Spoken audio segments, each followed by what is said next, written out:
The U.S Breastfeeding Committee is a national coalition of over 100 organizations that come together to protect, promote, and to support human milk feeding.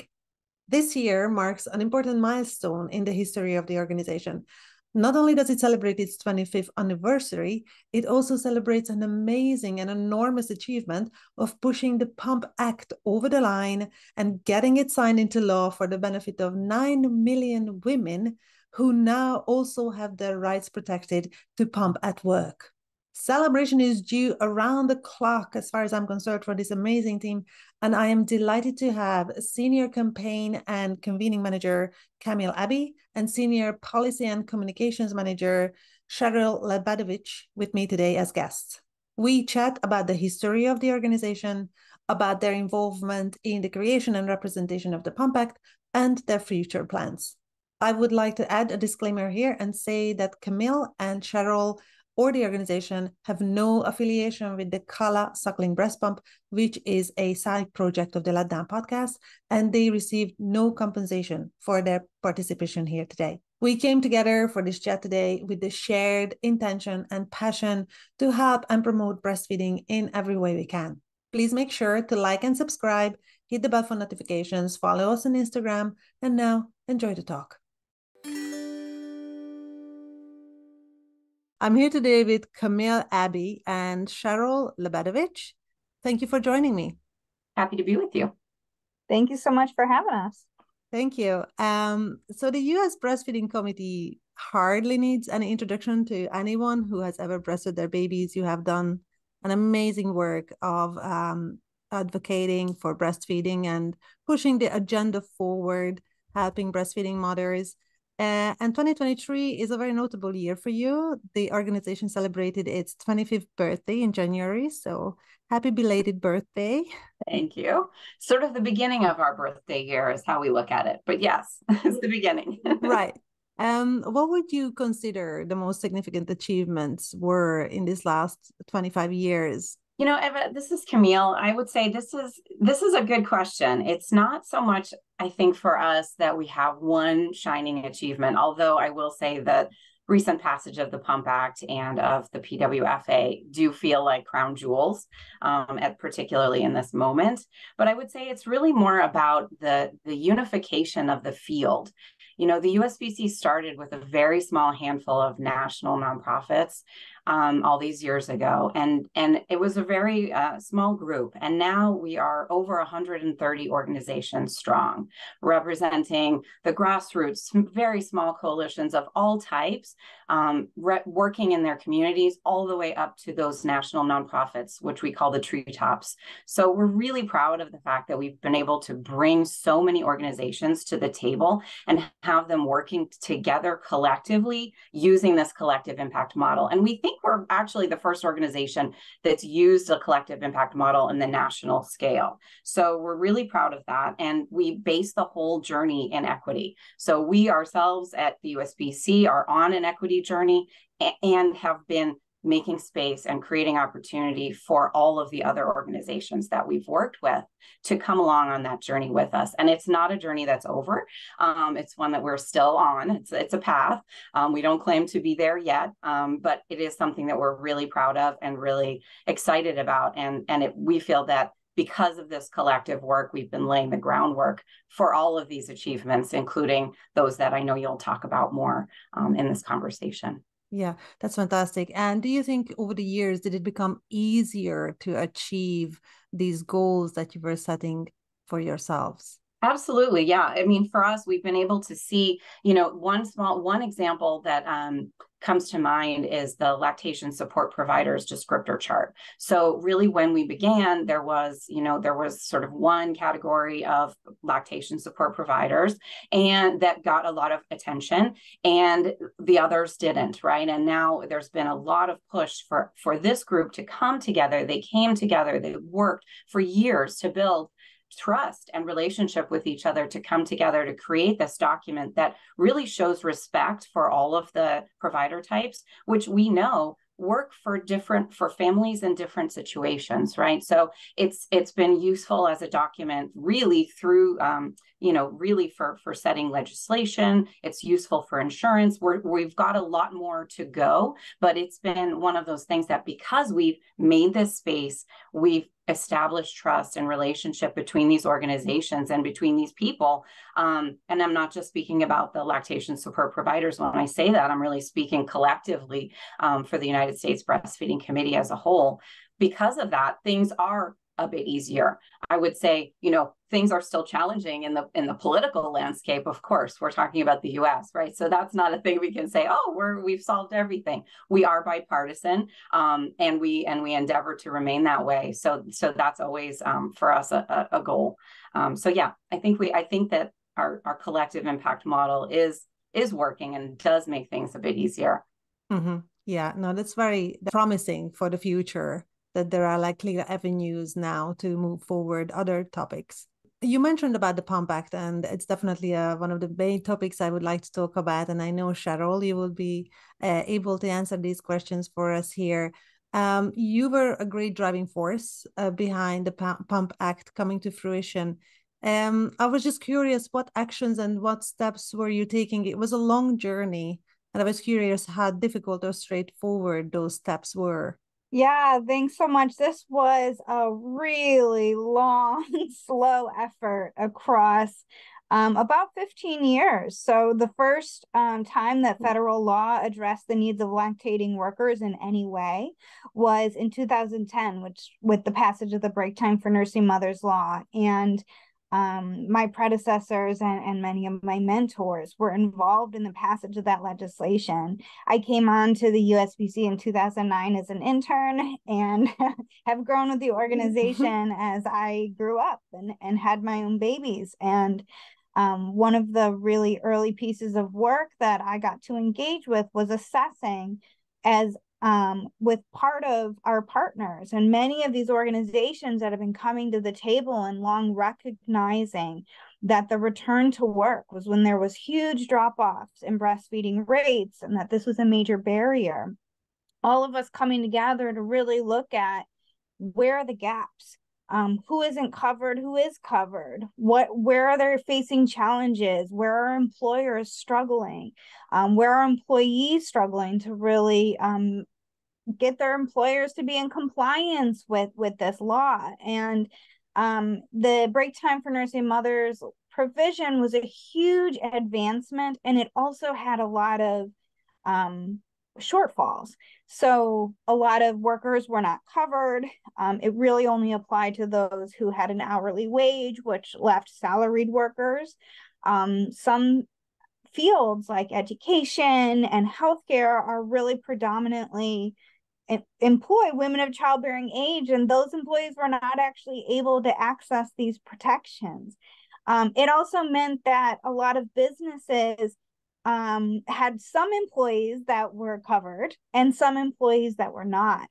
And one of the biggest challenges was that because of the sort of just the way it was situated within existing law, there wasn't a whole lot that a mom or a lactating parent could do if their rights were not being respected. So yes, they could file a claim with the U.S. Department of Labor, but there really weren't any financial remedies available to them, which meant that it was easy for an employer to ignore these requirements. Now, another piece of this puzzle is that there are dozens of states that also have workplace lactation requirements, dating back into, I think, the late 90s, when the first protections were put in place. So part of what the Workplace Support Constellation pulled together, which again is an action-focused work group made up of organizations who have really made a commitment to looking at the policy systems and environmental factors impacting this certain issue area. And we were really working together to figure out what is the landscape. How do these state and federal laws fit together? What are the most pressing issues that needed to be addressed? And what is politically feasible to achieve together? So this constellation developed a model legislation, which really became the basis that the Pump Act legislation was founded on. So I'm really, really proud of the work of that group of organizations. It's not often that organizations work together in such a really beautiful, seamless way as our constellations do. So that was really, really amazing, and something that all of these organizations should be very proud of. That model legislation became the introduced version of the Pump for Nursing Mothers Act, which was introduced across many congressional sessions and did have shifts across the way. And there was a group of organizations that really stewarded that bill through all the stages of that process. So that included negotiations with business organizations to make sure that it had the support of worker advocates and business advocates and industry and families themselves, which is a lot of stuff to balance. So it took shifts along the way. At each markup or committee hearing, there were changes in the language that really occurred as a result of those negotiations. And we worked with legislative champions, bringing state partners to dozens, probably 50 or more meetings with different legislators who had questions, who really needed to be educated about why this was an issue. You know, a lot of issues for moms are just not center stage in the political realm. They're just not.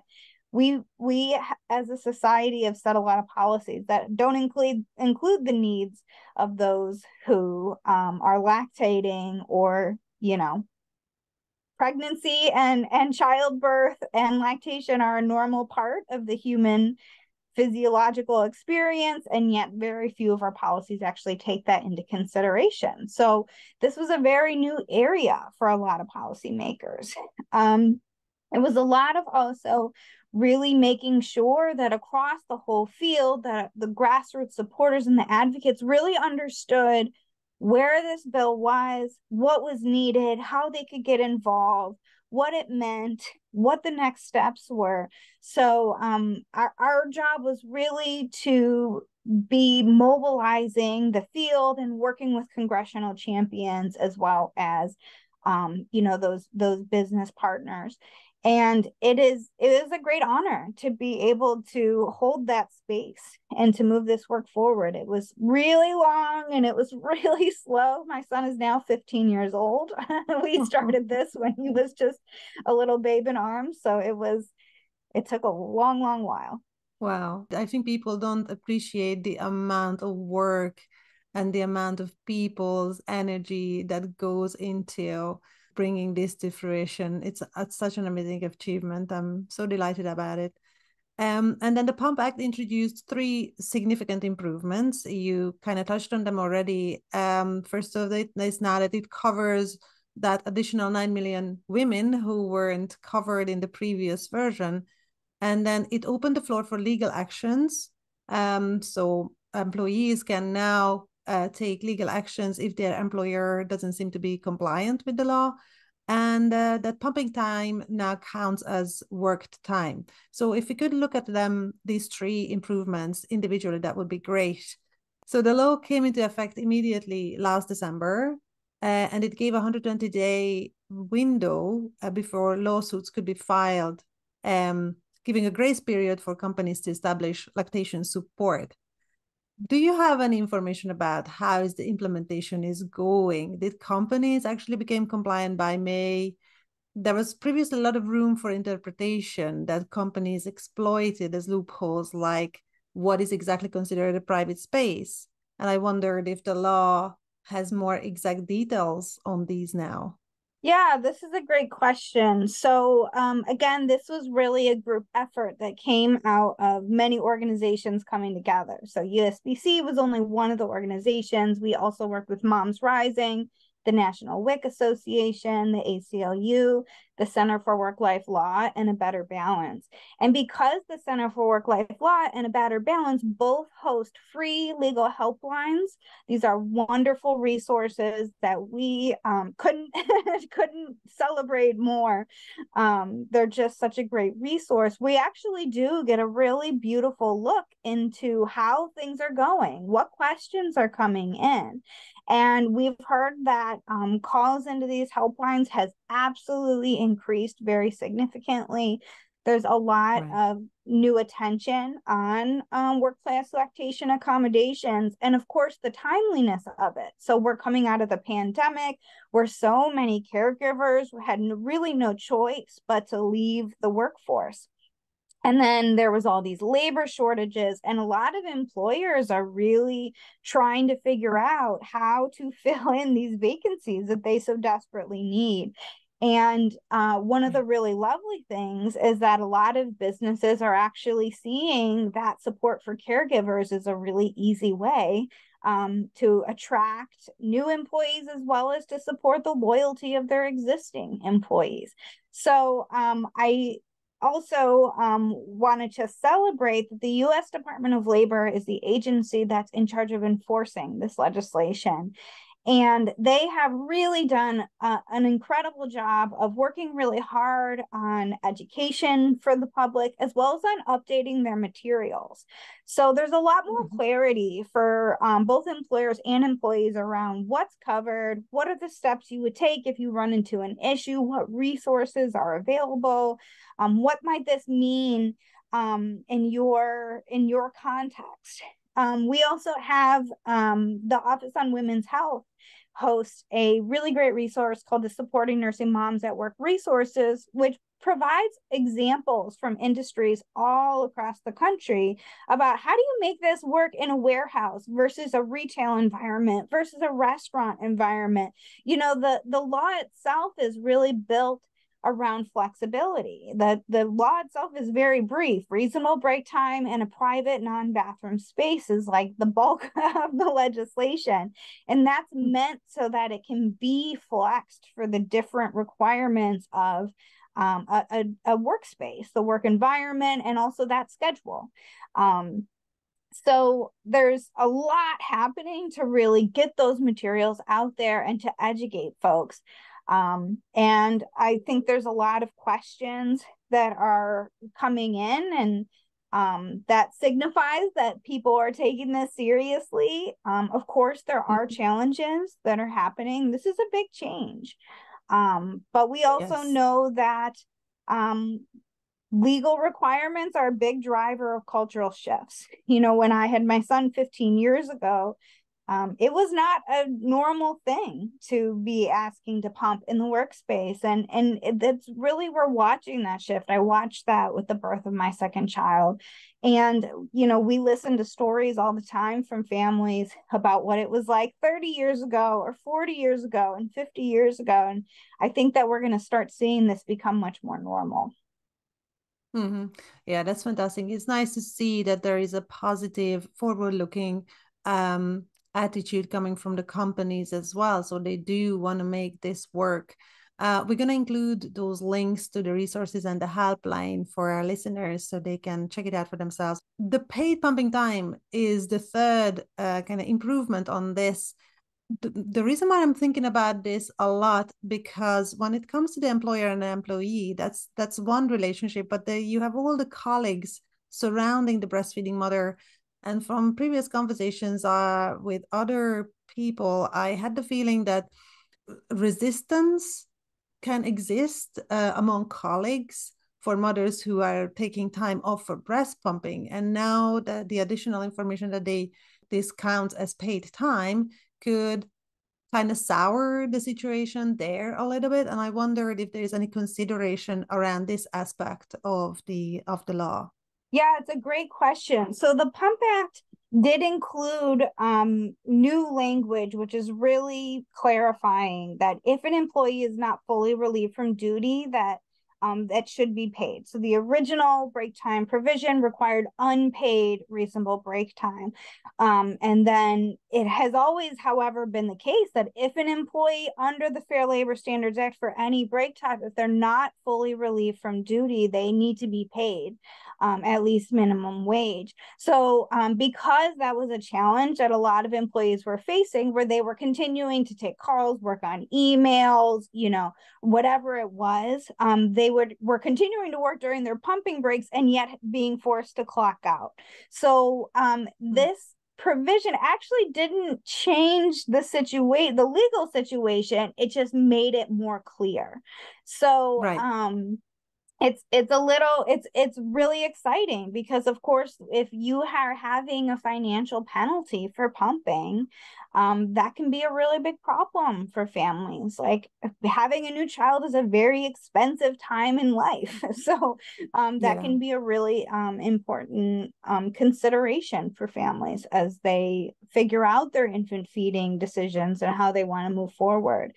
I think that one of the important factors that we really like to celebrate is how providing lactation support actually has a major return on investment for employers through increased loyalty, productivity, reduced absenteeism, reduced healthcare costs. So from the employer perspective, hopefully we're starting to see more of them really recognizing that there's actually something in it for them.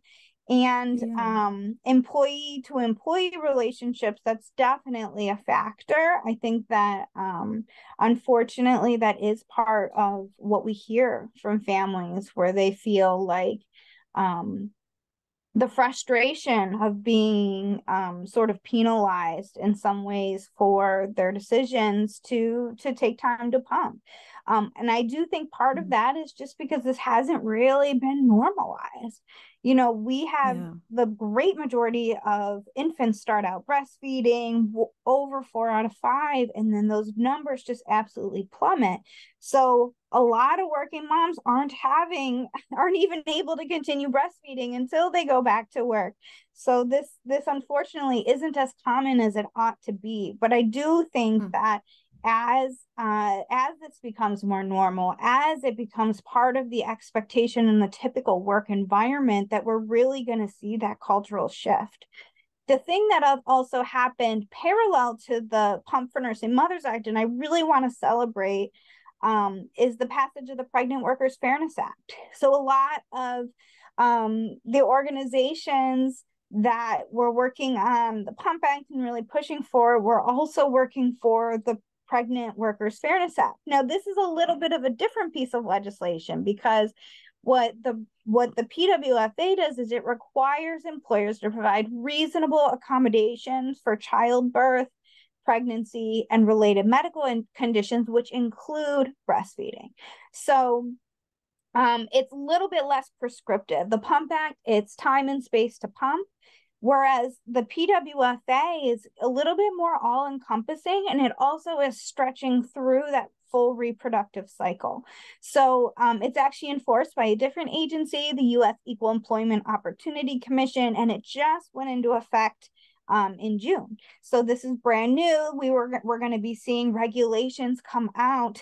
But I think that these working in parallel is going to really normalize, like, it's not a big deal to plan as long as you can plan for these things. People have babies, and then they're going to have as part of the typical life cycle. And it's only a big deal if you're not thinking ahead. And if we're really building our systems out to be planful about it, it doesn't have to be a big deal, and it can just be something that's pretty easy, normal, and well accepted. So these were, major achievements, like some of the biggest steps forward in employee rights in a really long time, at least this decade. I say from a slightly biased perspective. But yeah. So I really think that all of this together, it's just going to be normal. When our kids grow up, it's not going to be a big deal. They're not going to have to fight the fight that so many of today's parents have had to fight. So Yeah, exactly. It's true that there is still that sense of like, oh, they are receiving some sort of special treatment as opposed to this is our collective responsibility. And I think slowly that kind of perspective is starting to come in. Also, the fact that it's much easier to plan their work as well if there is a structured time taken for pumping, as opposed to an infant who is formula fed and uh,